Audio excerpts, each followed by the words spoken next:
So we're going to start this webinar, and hello everybody. Thank you for joining. I'm Catherine Pettis. I'm the Senior Advocacy and Partnerships Director for the International Association for Hospice and Palliative Care.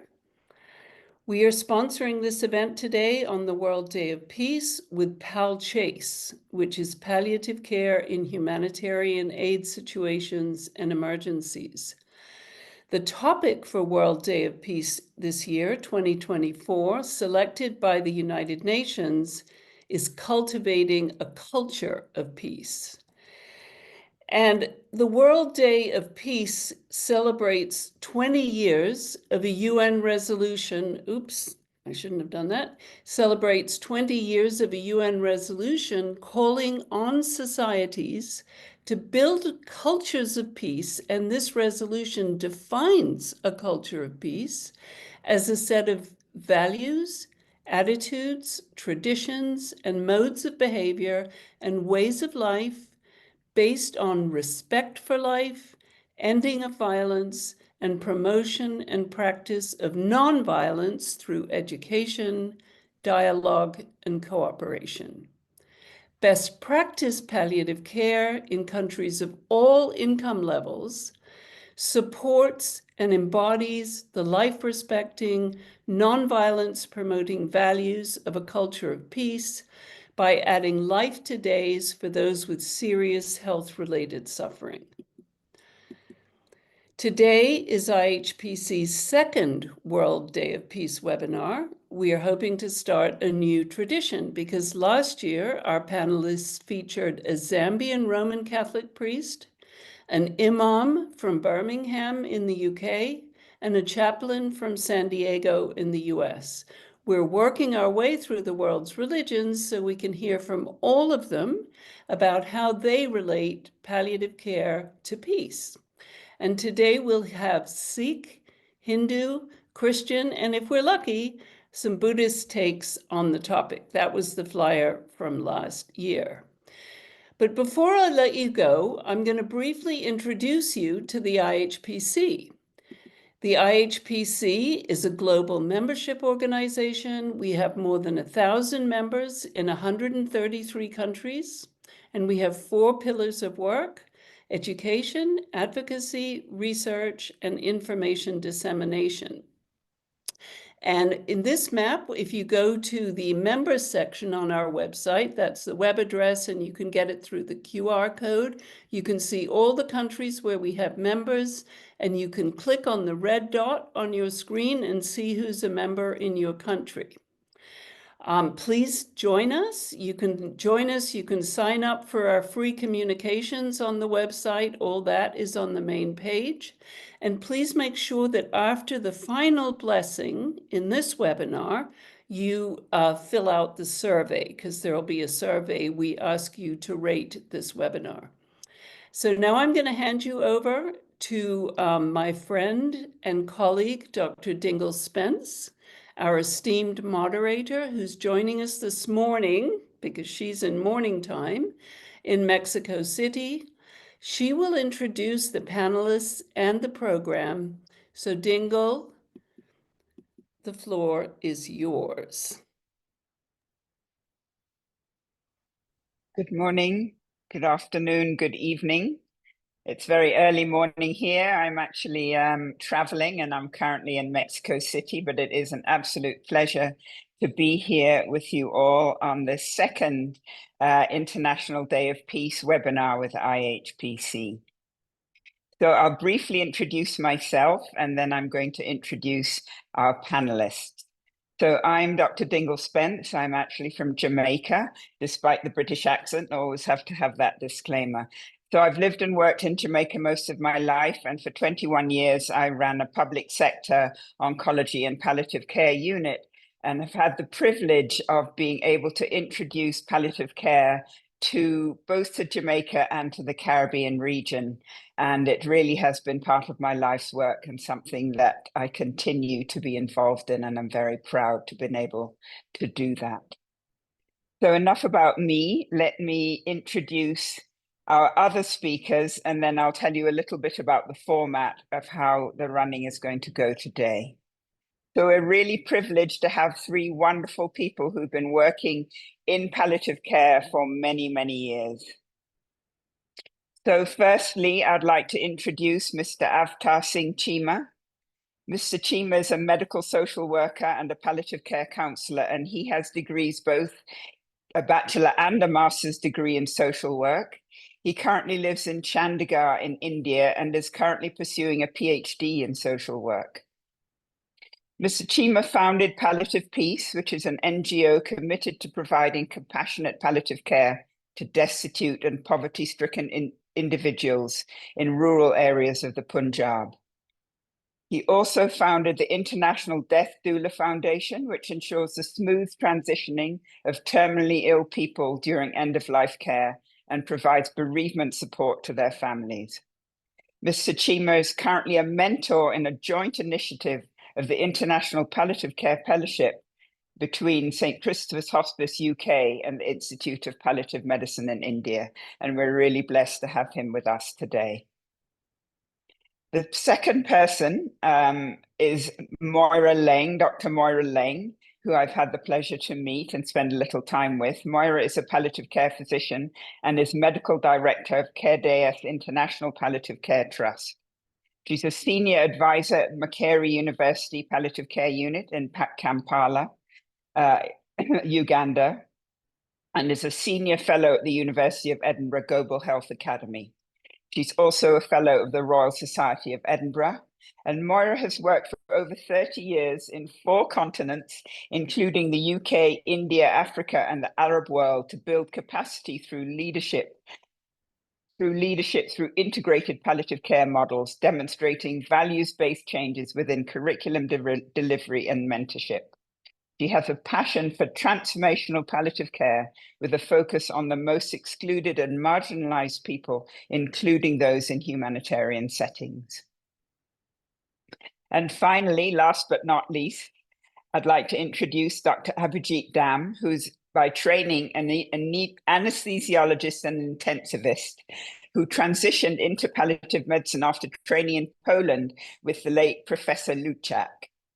Dr. Dam did an MSc in palliative medicine at Cardiff University and earned a PhD in parapsychology from Salinas University and is certified in Vedanta and gerontology. He's pioneered the cause of palliative care in rural and resource-poor settings since 2004. Dr. Dam started Koshish, the first rural hospice in Bengal, India, and is working pro bono. His current interests are in death, dying, the afterlife, spirituality, and their relationship with quantum physics. He also blogs about ancient foods of India and has published 5 books. So as you see, we have a really interesting and esteemed panel with us today. So we're going to start with an opening blessing, which Mr. Chima will deliver. And then we're going to move into 2 sections. So each speaker is going to answer a question which will be posted on the screen and is related to the culture of peace that we're talking about today. We'll then have a summary, which I will do and do my best to put together to summarize what has been said. And then we'll move on to a second question, which will also be posted on the screen. We'll finish with a summary by myself, and then we'll be able to open the floor to discussion. We're going to ask you to post your questions in the Q&A section, which you can find at the bottom ribbon of your Zoom bar. And we hope we'll have a rich and fruitful discussion towards the end. And then we'll close with a final discussion, final blessing. Apologies. So over to you now, Mr. Chima, to provide us with the opening blessing. Thank you, Dr. Lingal. Ikamkar Satnam Karta Purkh Nirvaur Nirvair Akal Murth Ajuni Sahibang Gur Prasad. Ekamkar is a sacred symbol in Sikhism representing the one supreme God who is beyond duality and diversity and is a reminder of universal peace. Our Guru says there is no prayer in the world which doesn't bring peace, and there is no peace which doesn't evoke prayer. They are relative terms. May the divine light of peace illuminate the hearts of humanity. May we embrace compassion, understanding, and unity, transcending all boundaries that divide us. May the wisdom of Guru guide our actions and inspire us to create a world where peace reigns supreme. May all we be supreme instruments of peace, spreading love and harmony wherever we go. May this World Day of Peace mark a new era of cooperation and collaboration, leading us towards a future where peace prevails for all. May you all be blessed for eternity who are here as the messengers of peace. Thank you so much. Over to Dinkers.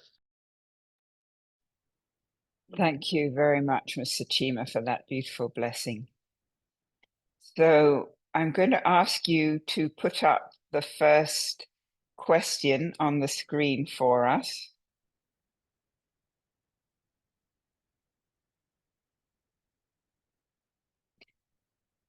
So I'll read this, and then we're going to ask Mr. Chima, followed by Dr. Moira, and then Dr. Dam to answer these questions. So first question is, how do you, as a palliative care social worker, understand peace?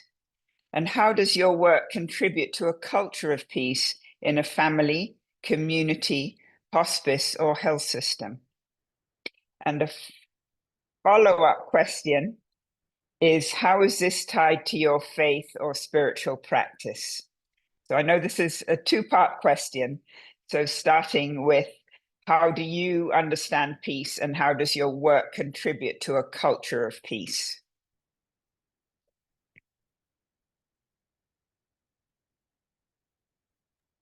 Thank you so much, Dr. Dinkers. Hello, everyone. My name is Avtar Singh Chima. I'm a founder of Palliative Peace and a General Secretary of International Death Dollar Foundation. As a palliative care social worker, I see peace as a holistic state of well-being. My work fosters peace by providing support, facilitating communication, and advocating for compassionate care in families, communities, and hospices. My work involves working with different backgrounds of the communities in which I foster peace.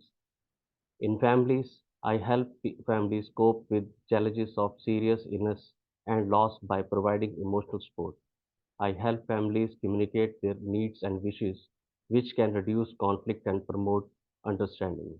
I connect families with resources that can help them meet their physical, emotional, and spiritual needs. This can help to reduce stress and anxiety and create a more peaceful environment, especially home environment. In communities, I educate people about palliative care and end of life issues. I advocate for policies that support palliative care and end of life care. I volunteer my time to organizations that support peace and bring social justice.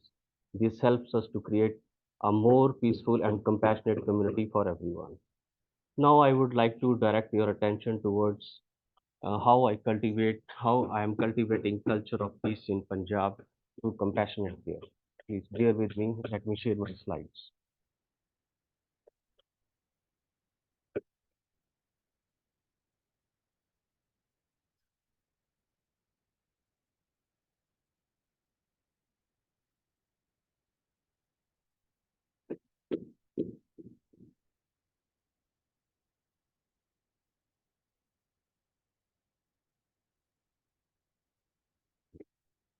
Just a glitch.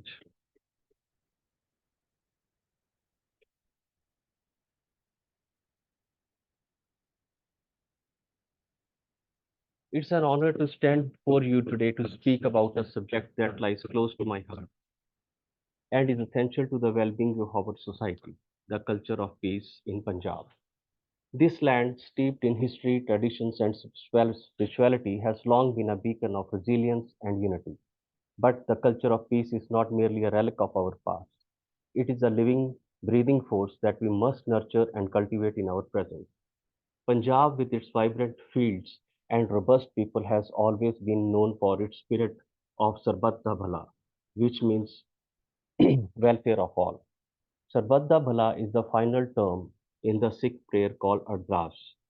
The term calls on Sikhs to request pray, and ask Almighty for well-being of all humanity, prosperity for everyone, regardless of their religion, in the worldwide community, and global peace for the entire planet. It is a code of conduct of a Sikh. This principle, embedded in our daily lives, encourages us to look beyond ourselves and work for the greater good of the society. It is a principle that promotes peace not as the absence of conflict, but as the presence of justice, compassion, and care for every individual, regardless of their circumstances. Now, with a follow up question that how it is tied to my faith and spiritual practice. Our history has a great significance of peace even during the wartime. Let me share with you a story of a Guru Sikh, Bhai Kanhaiya Ji, who was a Sikh during the battle with Mughals. He used to distribute water to the wounded soldiers in the battlefield regardless of their side, both enemies and his own army. Soldiers of Guruji raised concern to the 10th Guru, Guru Gobind Singh Ji, about deeds of Bhai Kanhaiya Ji, and Guruji called him and asked him, "Why you are giving water to your enemies?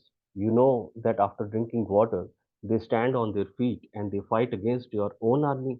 Bhai Kanhaiya Ji humbly replied, "Guruji, I am not seeing any enemy on the battlefield, but thirsty human beings, all creation of one Lord." From the history of Punjab to the present day, peace has always been an essential part of our community. Many organizations such as Khalsa Aid, United Sikhs, and Pingalwada and Palliative Peace provide work to promote culture of compassion and peace among the population. Over to you, Dingle.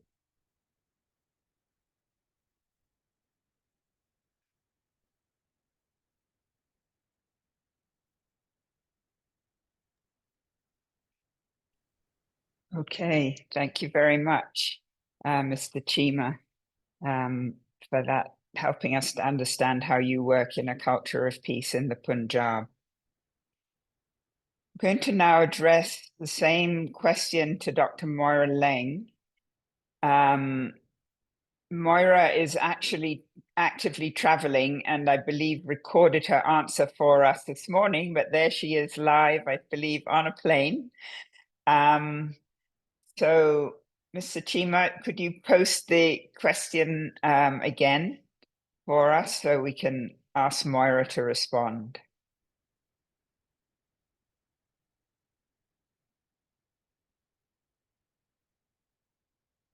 Okay. So, Moira, we will be asking you the same question, which is indeed, how do you, as a palliative care physician, understand peace? And how does your work contribute to a culture of peace in a family, community, hospice, or health system? And how is this tied to your faith or spiritual practice? Moira, over to you.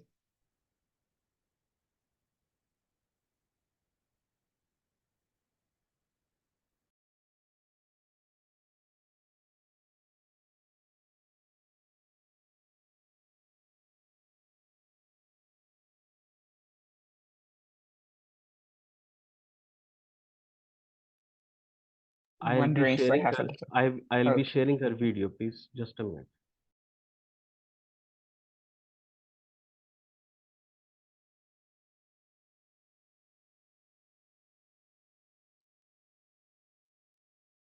as we're waiting. It's lovely to be with you. I'm so sorry the flight has been changed, but I've recorded a message for you, and I hope any minute now Akhtar will be able to share it with you and just add to the wonderful perspective that Akhtar has already given.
Avtar, there's no sound.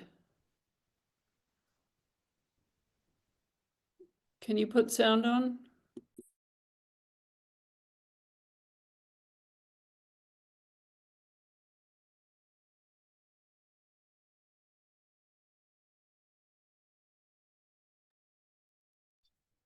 How is the sound if I give this live? Can you hear me okay? Yes, we can, Moira, and that would be great if you could do Let that. me try. So thank you, Avtar. Yes. So what I did was I shared 4 concepts of words, so with announcements that kind of anchor my sense of faith and palliative care. The first is humanity. So the sense that we are, or the knowledge from our faith perspective, my faith perspective, that we are made in the image of God, that we are infinitely precious. And that gives me value. It gives me a sense of dignity and respect and worth. But it also means that I look at someone else and I see them with the same humanity, deserving of the same dignity. Because often conflict comes from a dehumanization, from seeing somebody as different or other, of seeing them as less of worth than me. And I think many conflicts can be addressed by simply realizing that we are both made in the image of God, loved by God, and precious. And the second concept I shared was to do with reconciliation. It's at the heart of the Christian faith, reconciliation with God and a pathway to that through his son, Jesus.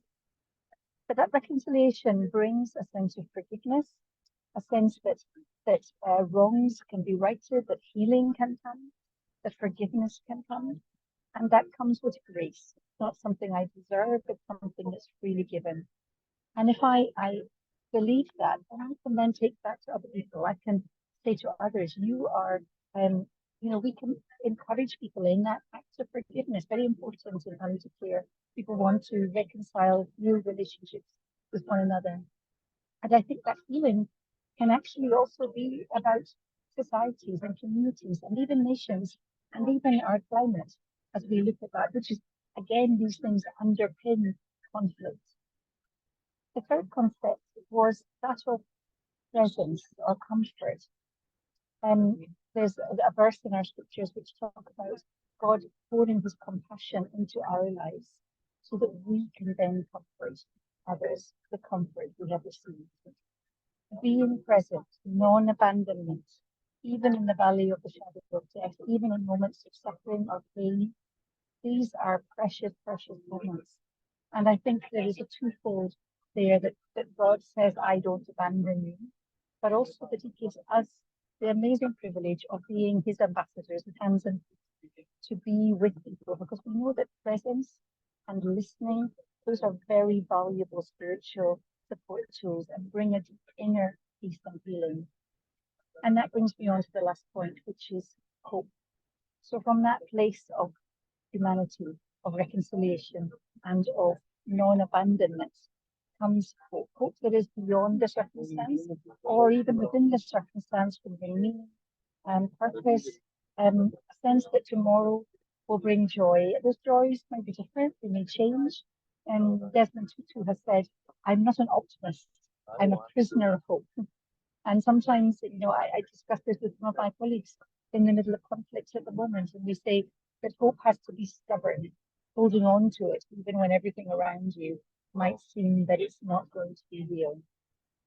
I did read, we won't be able to just now, but read a beautiful meditation from John Philip Newell that talks about seeing the face of God in the people around us, in the child and the elderly person, seeing the face of God in the beauty of the world that we have, and coming back to seeing the face of God in each person that we have the privilege of walking this journey of life with.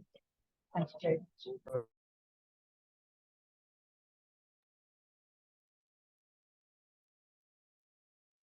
Thank you, Moira, and thank you very much for jumping in at the last minute. We realize that you are in a difficult place, but we really appreciate what you've just said. And now I would like to turn the same question to our colleague, Dr. Abhijit Dam.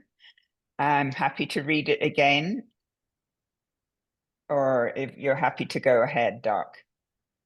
Yeah, I'm happy to go ahead. Okay. Thank you. And I'll just share my.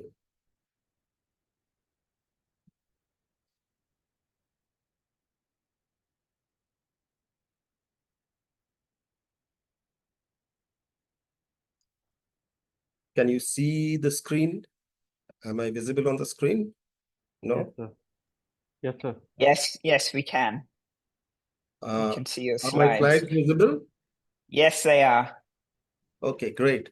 So I bring you greetings from India, and Hinduism is actually more of it's a way of life. It's a way of living, and peace, as we see it in all who believe in Hinduism, is a quest of searching for the self. Because in Hinduism, we do believe that peace comes from within. So if you are at peace within yourself, the world is at peace.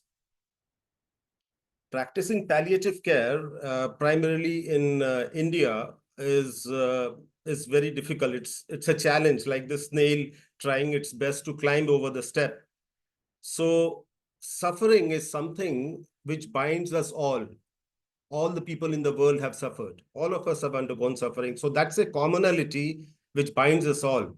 And this commonality, this suffering, can be overcome by coming to terms with the suffering and then taking steps to transcend that suffering and then giving that suffering a sense of meaning and purpose. Here you can see this little boy, see the look of comfort which he has on his face as he is lying on his father's lap. This is peace. This is what I call peace. This is a type of peace. Or if you look at this child, this overgrown child with advanced malignancy who is actually being comforted by his mother would have a lot of physical difficulty lifting up such a big child. But then this is again a provision of comfort, compassion coming in. So this again is what is my idea of peace. Or for this dying patient, as our healthcare providers kneel down next to him and try giving his last word of comfort for him. That, in my sense, is peace. Or food, feeding a sick person, feeding a dying person. Food can become a spiritual medicine because it brings back old memories, it brings back old happy memories, happy thoughts. It takes you back to your young days. So food can afford a sense of meaning and purpose for a dying person. Food becomes very important in improvised societies like where I practice, in resource poor settings, where hunger takes a precedence over a dying person. The death of a person means a person less to feed. And prayers, we cannot underestimate the power of prayers and ritualisms. All have values, and I have learned it the hard way. Or even the presence of grandchildren. Now, these pictures are actually becoming a rarity nowadays because with fragmented families, you hardly would get grandchildren, sitting around with their grandparents. So the elderly are often lonely, especially in the villages. They are left to fend for themselves. And still the elderly in those villages try to make a sense of meaning and purpose out of their suffering. And as you can see, this elderly lady who wasn't able to move out, who was visited by her daughter-in-law just once a day to, just clean her up because she could hardly move. And her whole day, she used to be surrounded by these farm animals, by hens, by goats. She hardly had anything to eat for herself. And those little what she could eat for herself, she threw on the ground so that the animals could feed. And the animals used to give her a lot of comfort. And that was, again, my sense of peace. Thank you.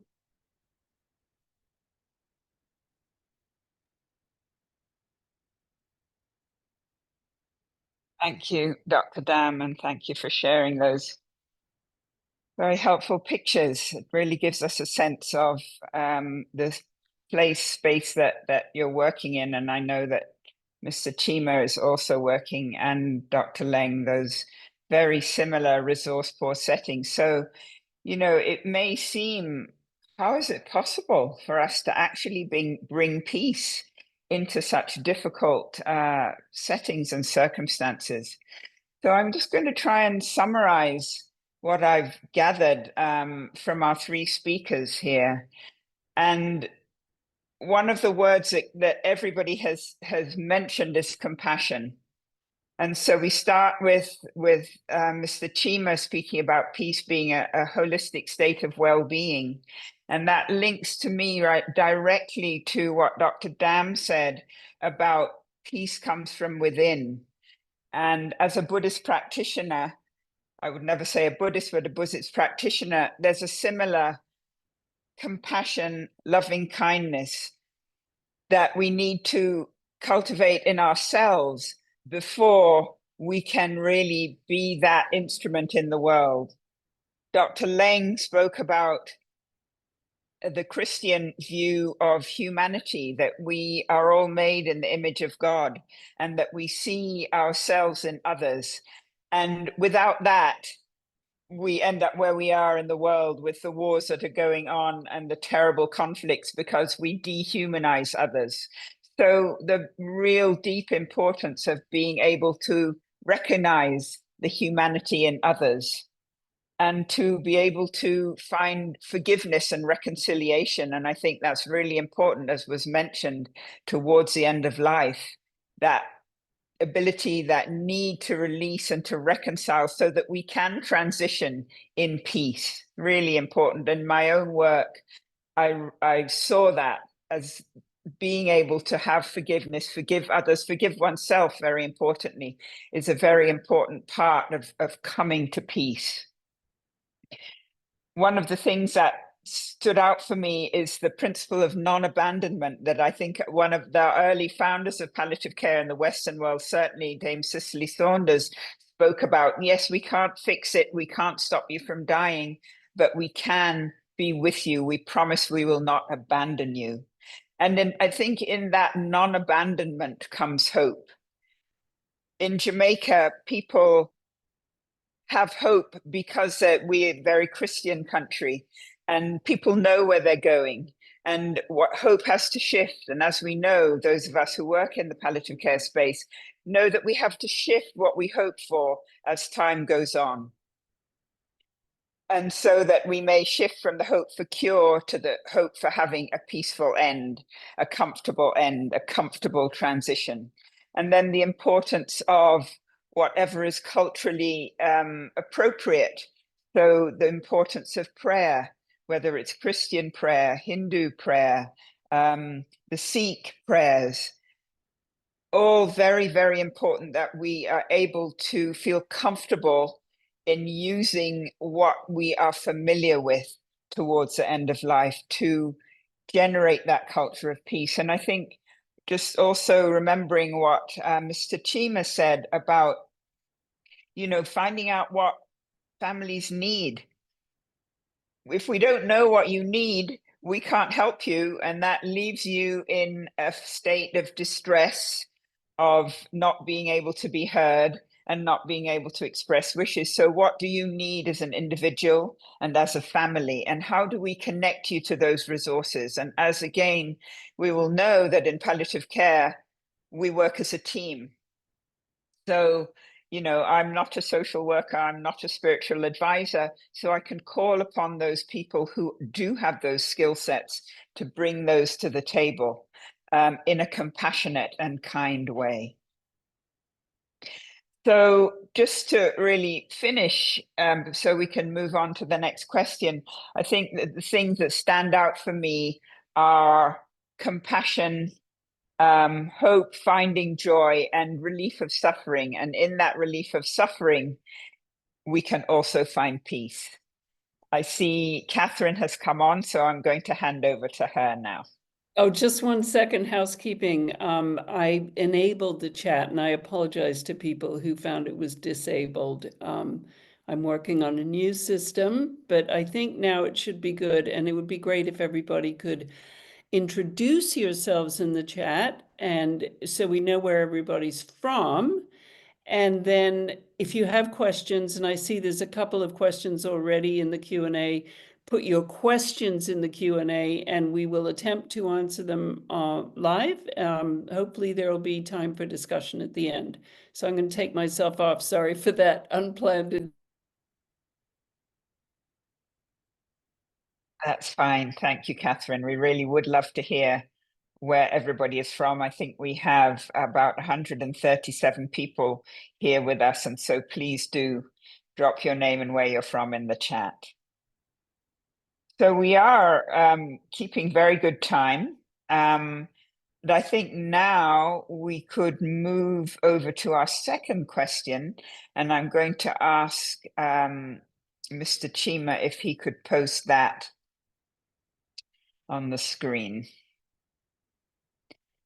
Okay, so we're going to ask each speaker to, and everybody has 5 minutes to do that. So please feel free to take your time and explain. So please, we're asking you to share one example of a patient and or family story that brought peace in the way that you have described it. So we're going to now go back to our first speaker, Mr. Chima. Please take the floor, perhaps disable the screen share and let us know your example. Thank you. Thank you, Dingle. Thank you so much. So today I want to share with you a story that epitomizes this culture of peace, a story from Palliative Peace, an organization dedicated to providing palliative care to the most vulnerable in our society.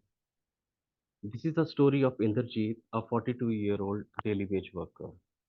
Just let me put his slide because I want to dedicate this to him.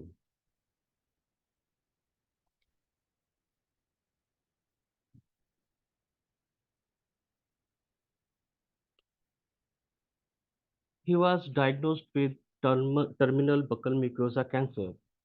For many, such a diagnosis would mark the beginning of end, a journey marked by pain, isolation, and despair. But for Inderjeet, it was something beginning of something profoundly different, a journey toward peace and dignity, thanks to the compassionate care of provided by Palliative Peace. When Inderjeet arrived at Palliative Peace, he was in state of profound suffering. His illness has not only ravaged his body, but had also isolated him from the very society he had served through his labor. Yet the caregivers at Palliative Peace did not see him as a patient. They did not define him by his disease. They saw him as a human being deserving of love, respect, and care. Despite his terminal condition, the team at Palliative Peace embraced him with open arms, providing not just medical care, but also spiritual and emotional support. This holistic approach to the care is very essence of culture of peace. It is about recognizing the intrinsic value of every individual, no matter their circumstances. It is about ensuring that even in the face of death, a person can live their final days with dignity and peace. Inderjeet's story is a powerful reminder that peace is not just the absence of violence, it is the presence of compassion and understanding and a deep respect for human dignity. As Inderjeet's condition worsened, the team at Palliative Peace worked tirelessly to manage his pain and provide comfort. But more than that, they provided him with something that is often in short supply in our fast paced world, and that is time and attention. They sat with him, listened to his stories, respected his wishes.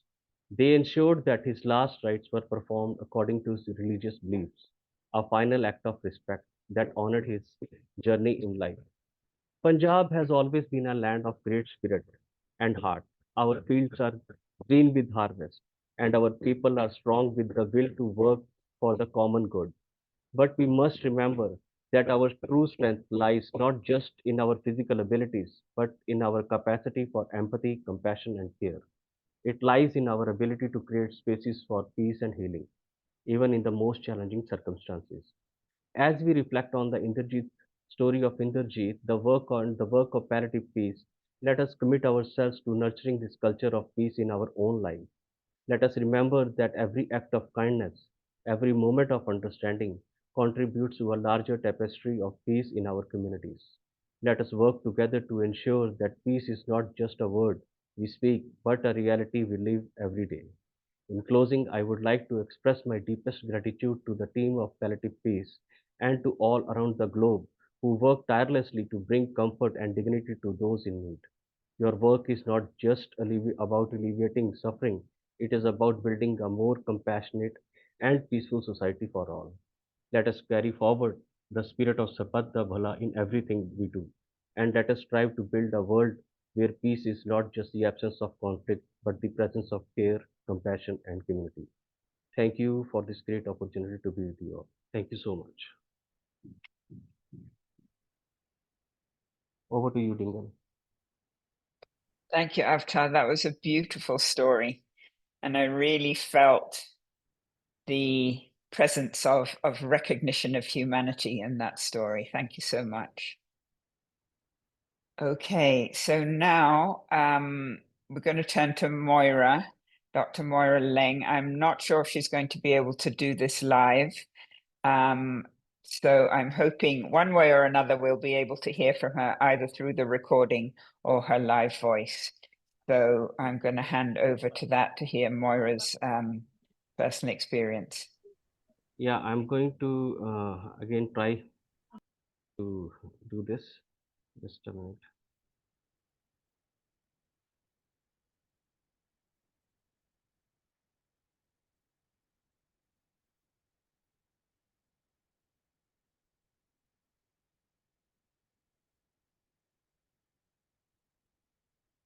Oh, why it is not coming?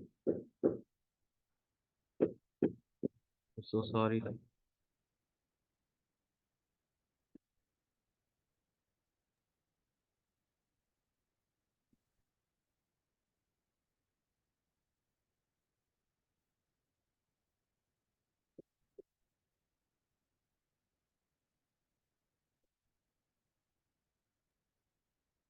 So while Akhtar is trying, let me try. I'm sorry I won't have the words of our patients on there, but I think the first thing I wanted to say was thank you for asking the question. It really made me think of the many people that have enriched my life, have taught me about peace, about palliative care, about suffering, and so many stories came into my mind.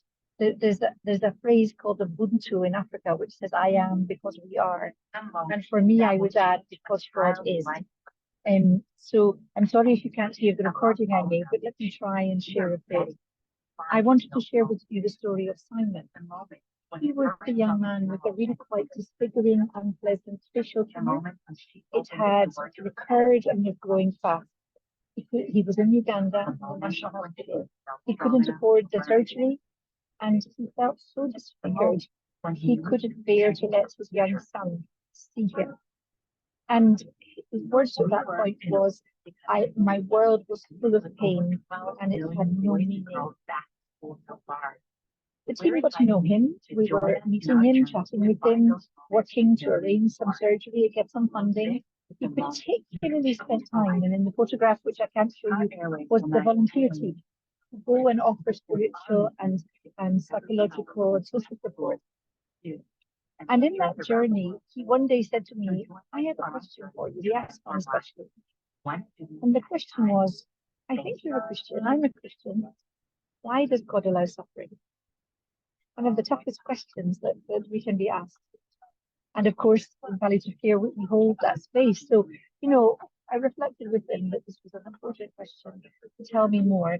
And he spoke of the disappointments in life, of the lack of a future, of his sadness about his young son, and just the whole way in which the future of his life was changing. But then he also said, I asked you that question, but I think it's okay. because what I've seen is that God is with me.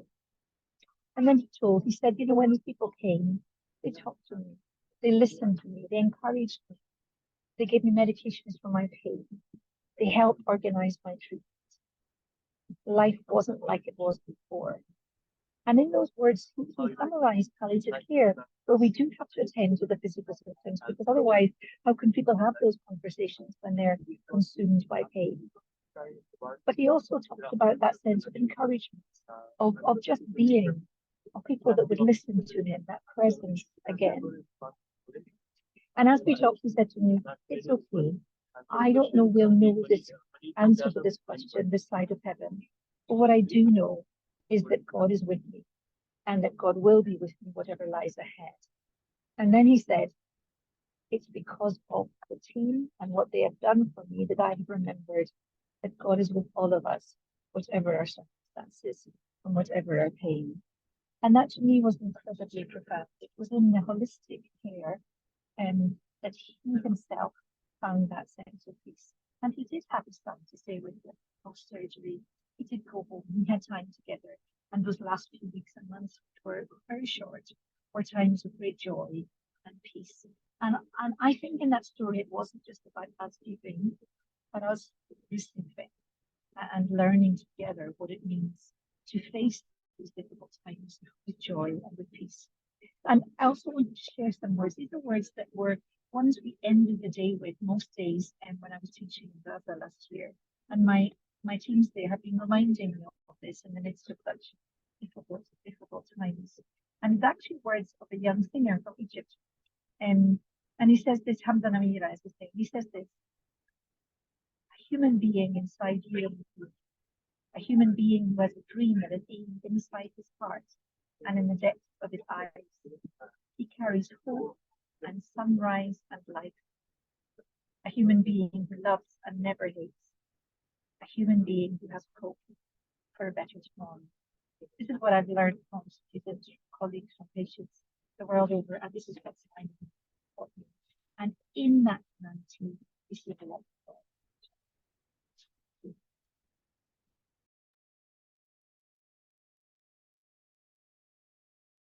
Moira, thank you again for stepping in and sharing that story with us from the body of an airplane. Really appreciate it.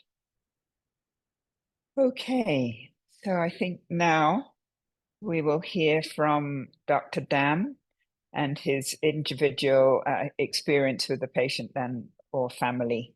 Yeah, over to you, Doc. Thank you.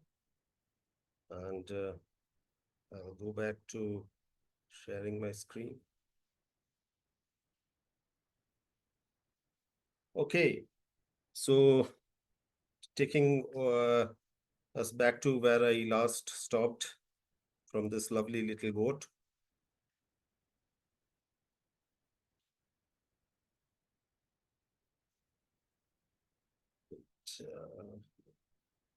Just a minute, I'm having some glitches. Just a minute, I'll get back. It's okay.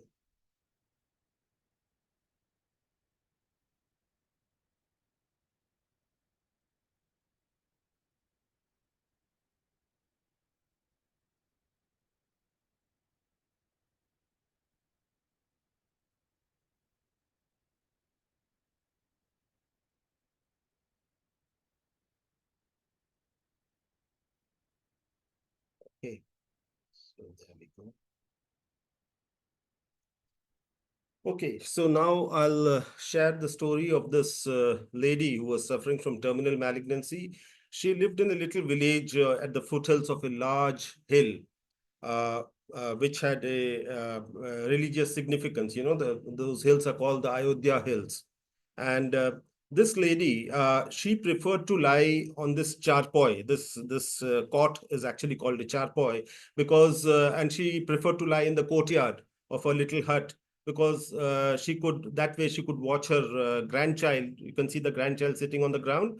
She could watch her grandchild play because she wanted every moment of her, whatever little life was left with her, to count. And this is our home care nurse looking after her, attending to her needs. And you see all her family members used to be up and about around her. And that was her sense of peace. And this was the last photograph, which was taken just a few hours before she finally passed away. You can see her daughter-in-law giving her a few sips of the water from the Ganges, from the river Ganges. So that's a ritualism which the Hindus believe, because that leads to salvation. But this, from my point of view, was a beautiful way to die. You can see the rays of the sunlight streaming in gently, and she's surrounded by her husband and all her family members in the courtyard of her house. Such a beautiful way to die. So this was again a teaching for me, signifying peace, because she preferred to choose, and that was her choice. That was respecting autonomy, and that was again a way fortifying peace. Out here, you can see these little girls. One of the little girl is reading a book, a text, which is called the Hanuman Chalisa, which is again a religious book. And the second girl is busy, focusing all her attention in trying to sew a little button in that shirt. So this portrayed mindfulness. So being mindful of every little activity, of every whatever we do, being mindful and being in the present, that again contributes to peace. Peace could also mean giving a blanket to a shivering old terminally ill patient in a rural setting. And I'll lead you to a second story of this elderly lady who could hardly move. She used to live in this mud hut with her husband, and her husband every morning would, wipe her properly, give her breakfast, and seat her out in this just outside the door.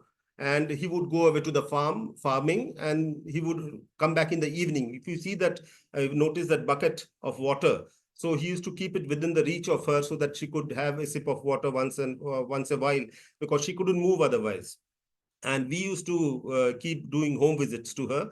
And this was her sitting in a charpoy again. And one fine day, when we entered her house to give her a visit, she pointed out a loose teeth. See, you can see she's pointing out to her loose teeth. And we asked her, how did it happen? I mean, how did your teeth get loose? And she, with a very naughty smile on her countenance, she said that, yeah, yesterday night, my husband came in and he gave me a punch on my face. And she wasn't, perturbed by that fact at all. And there was this very naughty look in her eyes. And then she said that I actually deserved it because I was being very naughty. I wasn't cooperating with him at all. And so I perhaps deserved that little punch.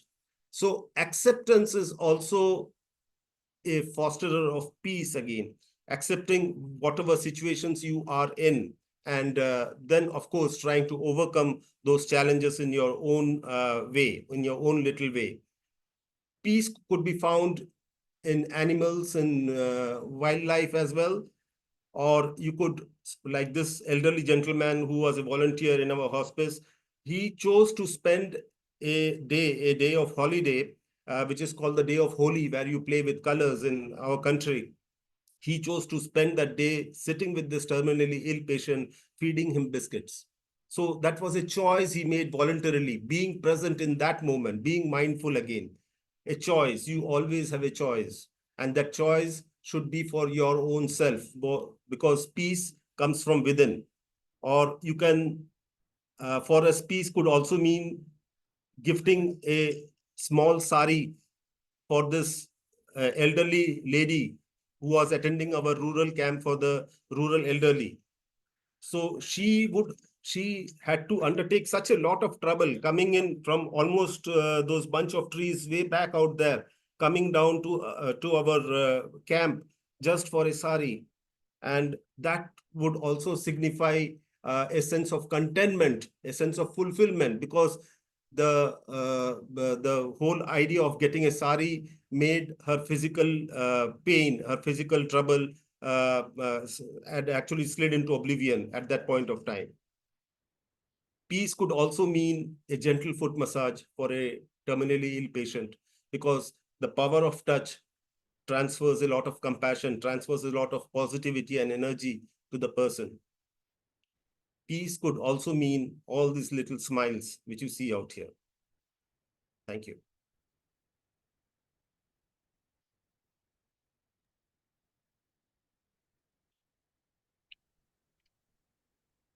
Wow. Thank you so much to the three of you for sharing those stories. And I feel humbled really to be in a position here now to try and summarize some of what has been said. Wow. So many things stood out for me. And one of the first things, and I think we would all agree, is that peace is obviously not just the absence of violence that Avatar started off saying. We have to cultivate peace. And how do we cultivate peace? And what does that mean? And I think one of the things that this is really lovely is takes us right back to the definition of palliative care and the relief of suffering. How do we do that? How do we relieve suffering? And yes, of course, we have the physical suffering that we can relieve, but it seems as if, and I believe Dr. Dam has spoken about that in one of his books, is that yes, we all need morphine or equivalent. We need to be able to relieve that physical suffering. And without relief of physical suffering, it's hard to move into the relief of other types of suffering. So, of course, that is a fundamental foundation of relief of suffering. But then it seems to me that it's in much, much broader, much greater approach that we have to bring to true relief of suffering. And one of the things that I have heard time and time again, and this also is very important to me in my own practice, is the practice of presence, because that's what we have. We have ourselves.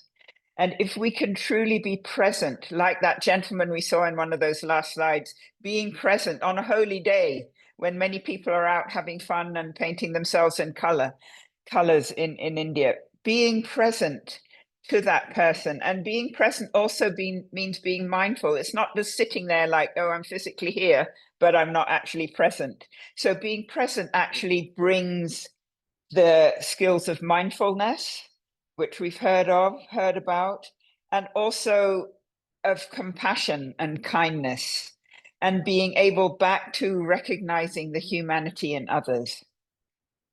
Recognizing that God is with us all, whatever words we want to use to describe that, we are innately divine. And I hope I'm not upsetting people by saying that. So I do believe that it is getting in touch with our own divine presence that allows us to be able to communicate and to radiate, indeed, compassion and kindness and peace. Because if we are not at peace, if you come into a consultation and you're worrying about what's going on out there, other things, your finances, etc., because we spend our whole lives in our heads, if we can come in with our breath, which really helps bring us into mindful presence and to really be present to the individuals that we're caring for, right there, I think we can start to bring a culture of peace by who we are and how we show up on a daily basis in our professional lives and in our personal lives, bringing dignity, bringing kindness, bringing time. People need time, and it's the quality of the time. I hear many of my colleagues say, oh, I don't have time.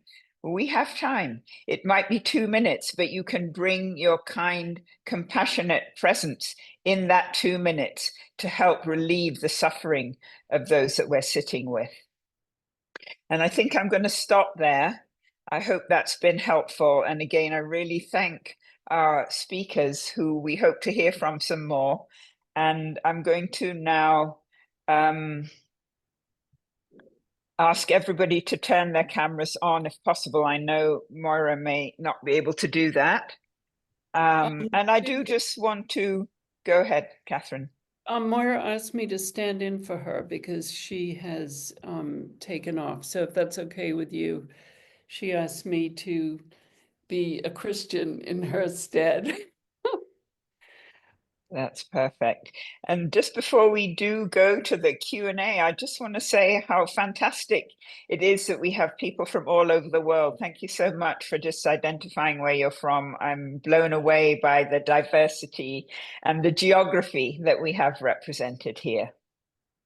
So thank you for being here. So I'm going to start by opening the chat and looking. I think we have 5 questions so far. So the first one comes from Pranab Basu, and Pranab is asking, is peace in respect to the ailing and elderly person's subjective feeling of peace varies from individual to individual? So I think that's a question about the subjectiveness of peace. And I'm going to open that to anybody who, and Pranab is also, well, no, we'll leave that second question. So is peace a subjective feeling, and does it vary from individual to individual? So would somebody like to jump in there? Yeah, peace Dan? is a very it's a very subjective thing. The way I look at my different aspects of what gives me peace within and prioritize them. So for somebody it could be physical, for somebody it could be spiritual, for somebody it could be psychological or social or cultural for that matter.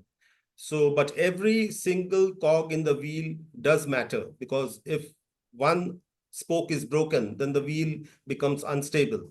So addressing the person as a whole definitely is important, but then prioritizing it, like which aspect of or which cog exactly to address first, also becomes important to identify it and to, you know, deal with those situations. But then, of course, it's a holistic thing, and we need to be aware of the various cogs in the wheel as well. Thank you. Thank you, Dr. Dan. Avtar, would you like to respond?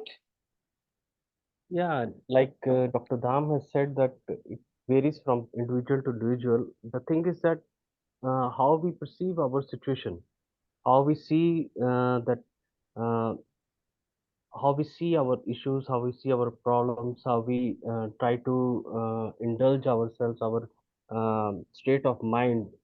The main thing is that how we try to tackle that problem. So it is a basically it is a subjective feeling, we know that, but it varies. It varies. Like I perceive peace uh, as a person who is a somewhat of some sort of a spiritual type person. But for me, peace comes very rapidly. Means I just go to the my temple or my Sikh temple, and I try to bow myself in front of Lord, and I ask for his forgiveness and all, and I try to gather some sort of peace over there. But a person who is not, who doesn't believe in uh, God, or who is atheist, or who certainly believes in spirituality and all, for them the peace is touching with the nature, is how they how he perceives his nature around him, that how he uh, interacts with other people and all. So it's like that.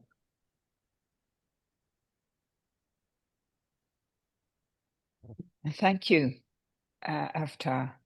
And Catherine, would you like to jump in? Yeah, I think just reacting to the question, yeah, I think peace is subjective and it varies from individual to individual. But the topic of the World Day of Peace and the webinar is a culture of peace, which would mean that the subjectivity would need to be shared. I don't want to get too heady and intellectual here, but then in that sense, a culture of peace would be objectively peaceful. And I think there was a word that I haven't heard except for just now when Avtar mentioned it, which is forgiveness. And one of the things that I have thought was really quite important in the last weeks, days, months of someone's decline, if they are privileged enough to have that with a family and a team, a good palliative care team, would be to mediate forgiveness and mercy. And if I'm putting my Christian Catholic role on, God's great attribute from the Old Testament all the way through is mercy and forgiveness. And asking for mercy and forgiveness would seem to be from family members, from people we've hurt. And so that we die with a sense of peace would be, for me, an important part of my departure. And if we can learn to forgive one another, I can't remember who, was it Auden? W.H. Auden said, we must forgive one another or die.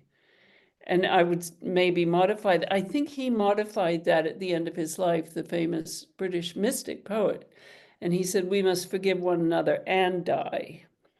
He didn't like it was the or die, and he changed it.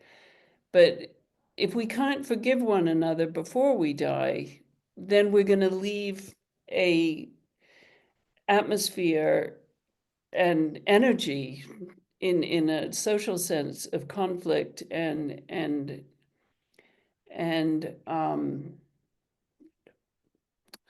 words are failing me, horribleness, which certainly is not conducive to a culture of peace. So I think I would say forgiveness and mercy would be part of building a culture of peace. And as you said, Dingle, you did use it. You said forgiving oneself, which is very hard, and allowing God to forgive us. Thank you. I will just say, because Moira, Dr. Leng actually mentioned reconciliation as one of her points, and that under reconciliation, she did speak about forgiveness of others and oneself. And certainly in my personal experience, people being able to get to that point of forgiveness of others, and as you said, Catherine, of oneself, which perhaps is one of the hardest things to do, is to forgive oneself for transgressions. So thank you, that was great. So we have another question from Pranab Basu, and this one is, do you experience conflict in the service of palliative care? And perhaps we could go round in that same order, or unless Avtar, would you like to jump in there? See, it's a very straightforward question that do you experience conflict in the service of palliative care?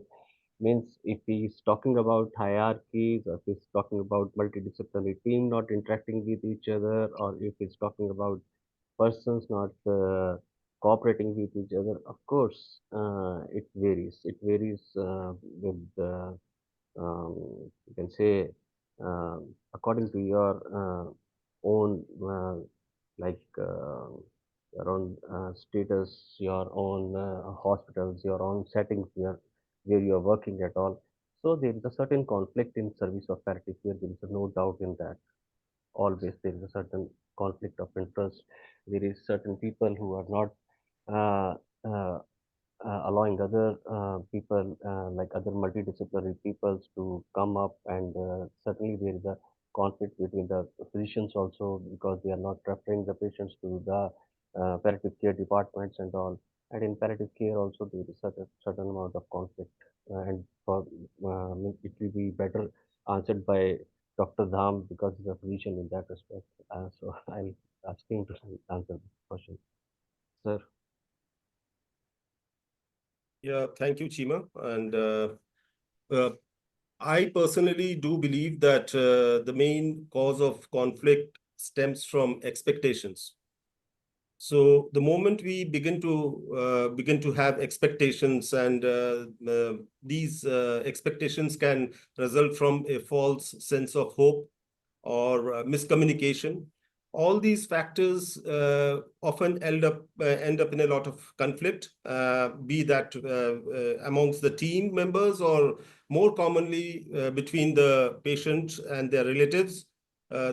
In fact, more with the relatives and the palliative care team. And it can turn violent also at times, especially in in countries like ours, like India, where still there is there is a lack of uniform palliative care policy, and the people's understanding of the whole essence of palliative care is still not mature enough. So their expectations would be slightly on a different level, and especially if they are going to have to pay for the service, then their expectation level goes up, and it can often result in a lot of unpleasantness, and often amounting to violence also at times. So, but these things can often be resolved by good communication, and communication often is the key. And expectations, definitely expectations. So it all begins from you.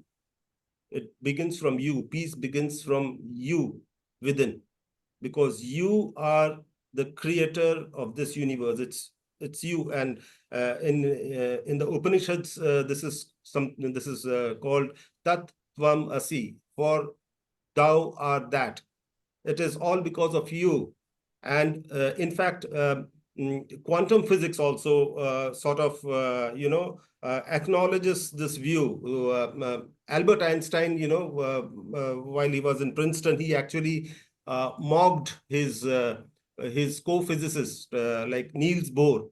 Niels Bohr had suggested that the moon only exists if we look at it, because by looking at the moon, we are actually bringing it into our existence. So if I choose not to look at the moon will cease to exist for me. Suffering is the same. It depends on you. If you choose to acknowledge your suffering, well, you have it. So peace begins with you. It begins with the self. Thank you. Thank you. Catherine, would you like to add to that? I was going to say, I think that's your cue, and then I'll take the next. I'll go after you. You said you were really interested in the quantum physics discussion. Oh, wow. I think that's perhaps an offline discussion that I'd like to have with Dr. Dam. He's interested in many things I'm interested in, like the paranormal, parapsychology, quantum physics.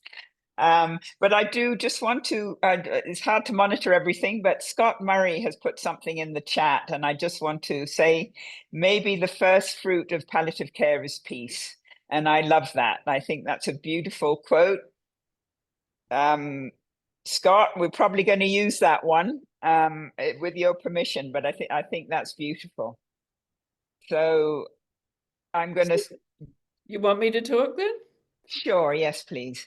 Well, I'm just going to revert to one of Avtar's slides at the beginning, which was the warrior who was giving water to the warriors on the battlefield, no matter which side they were on, because he said he doesn't see the enemy, he sees the divine in every person. And it reminded me of Pope Francis's remark when he first became Pope, that he really saw the church as a field hospital, which was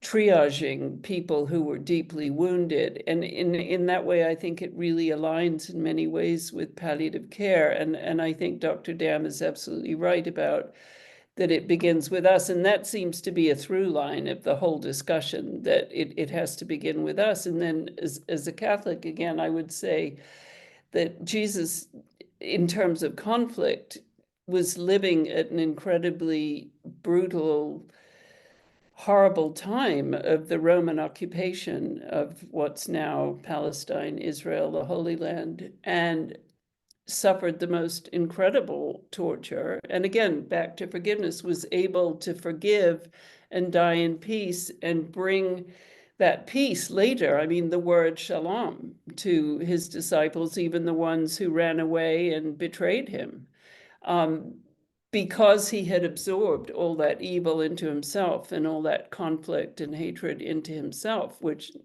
obviously we're not Jesus, but he created a model for us and a way to walk. And I think it was Gandhiji who said, there is no path to peace, but peace is the way.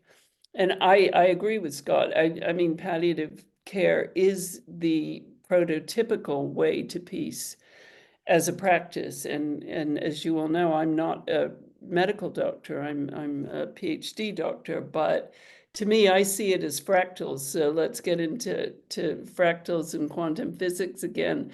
That the polity of the bedside, the patient, the family, the team creates a small community, and that the peace that can be created at the bedside within that community can radiate out into the larger family, into the larger community, into the village, into the district, and eventually into the nation.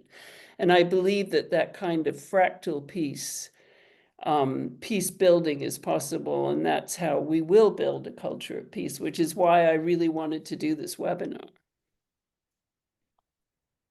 Thank you so much, Catherine. I really totally agree.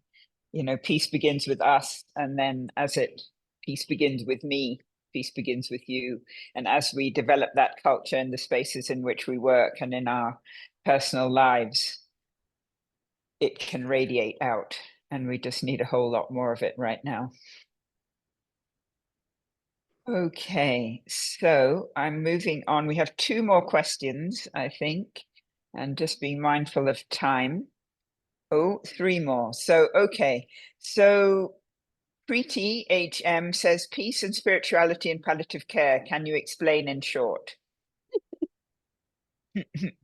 We could spend a whole day on that one, I think. But maybe we could just take from one person, and then so that we have time to address the other 2 questions. So would somebody like to jump in? Peace and spirituality in palliative care. Can you explain in short?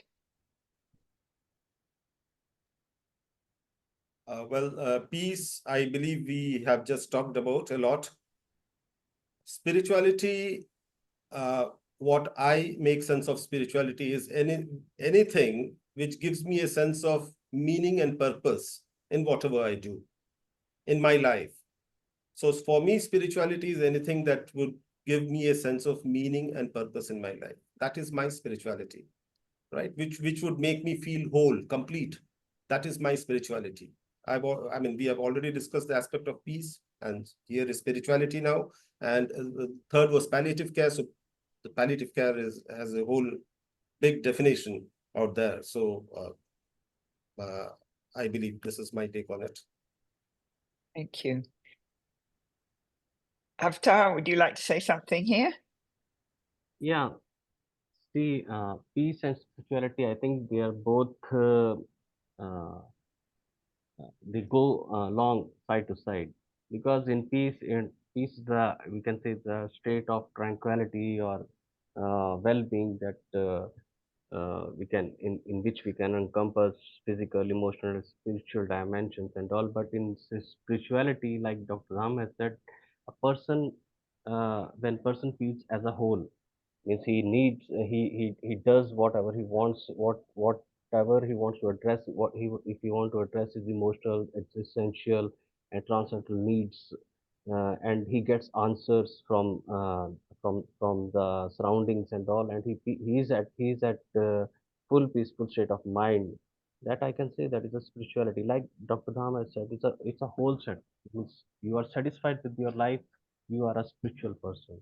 You need not be religious, you need not be believing in God and all, but you need to be in touch with your surroundings, your nature, your work, your everything, your family. So that is, both are intermingled like that. Thank you. Thank you. Catherine, would you like a word there? I think if I understand the question, that it's definitional, that and palliative care, as far as I know, like I said, I'm not a medical doctor, is the only medical discipline that addresses the spirit and the spiritual part of the person. And that's what, again, attracted me to it, even as an advocacy person, a policy person. But so the spirituality and the alignment of palliative care with spirituality aligns with the heart of the universe, because it would be a contradiction in terms to say that you're spiritual, but you're causing suffering, or you're inflicting suffering, or you're not peaceful. which to me, ergo, means that the heart of the universe is peaceful and joyful and love, which is a state of the peace that we would hope we can depart this universe with and leave our loved ones with, and thereby create piece by piece. Oh, no pun intended, a culture of peace. Thank you. So we have about 4 to 5 minutes left before we have our closing blessing. So we have a question from Foon Vong in Borneo. How should we support those with death anxiety and social distress to be mindful and peaceful during the dying stage in various faiths? Maybe 1 minute each. Ooh.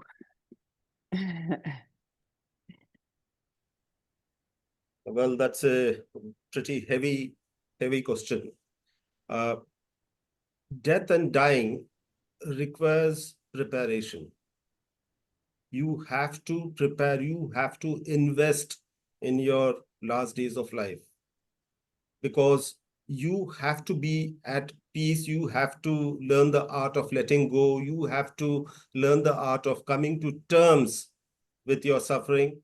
So there are a lot of tick boxes which you have to answer. So that's why it's said that death requires a lot of planning. And in our culture, in Hinduism as well as in Buddhism, people do take death pretty seriously, and life is actually divided into 4 distinct compartments, and the last 2 compartments are preparatory compartments, so that you can gradually let go of your grasping nature and gradually accept the whole process of death and dying. So I see it in that way. Thank you. Thank Catherine. you. Thank you. Catherine, do you want to jump in? Well, very quickly, when I was doing Buddhist practice and learning, I learned the practice of Tonglen, which if very practically is to inhale the distress of the person, if I got it right, and to exhale peace, so that you're becoming like a factory of peace almost. So if I've been at the bedsides of very distressed people, and I try to practice Tonglen because that's pretty much all I can do. Thank you. Thank you.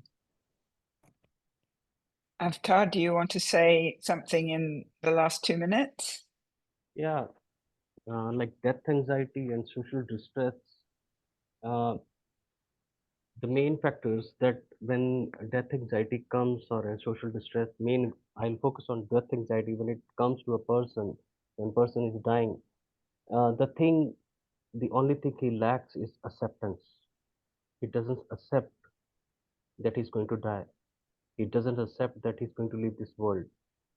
The poor acceptance brings out more distress, more social distress. He want his family, he want everyone, he want everything, he want to live long, but he knows that nobody is going to live forever in this world. He knows this, but the thing is that he's not ready to accept that thing. That poor acceptance leads to social distress and even death anxiety. Thank you. Thank you.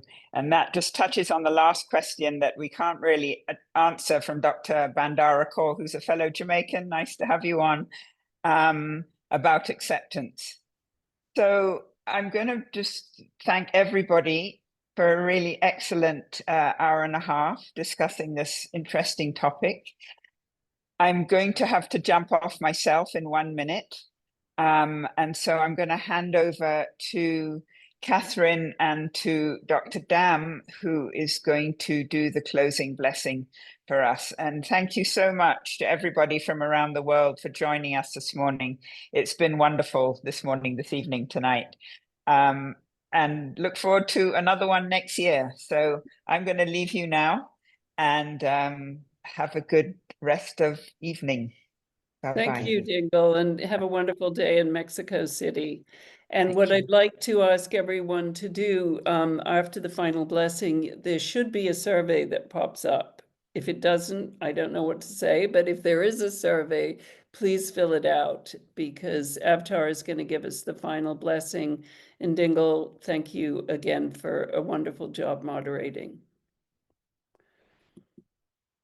Floor is yours, Avtar. Dr. Dham. Well, I would like to close the session by uttering the blessing Tat Tvamasi, for thou art, for that art thou, because it's all about you. It's all about you. You are the divinity. Thank you. And a reminder again to fill in the forms. Thank you once again.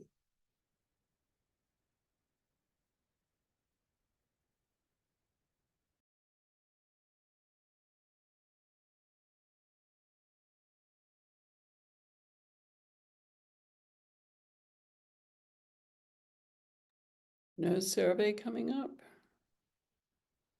No, it is not there.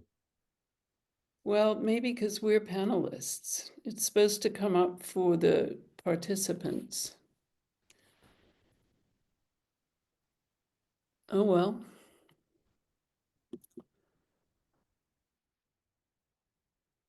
No survey. Oh, well, sorry. That wasn't my part, so I'm sorry. I guess I'll just end the webinar because it was supposed to pop up by itself. Thank you, everybody, for coming. And in this next year, let's cultivate a culture of peace, and one day at a time, one breath at a time, one person at a time. And we'll see you all next year for the World Day of Peace 2025, God willing. Bye. Bye.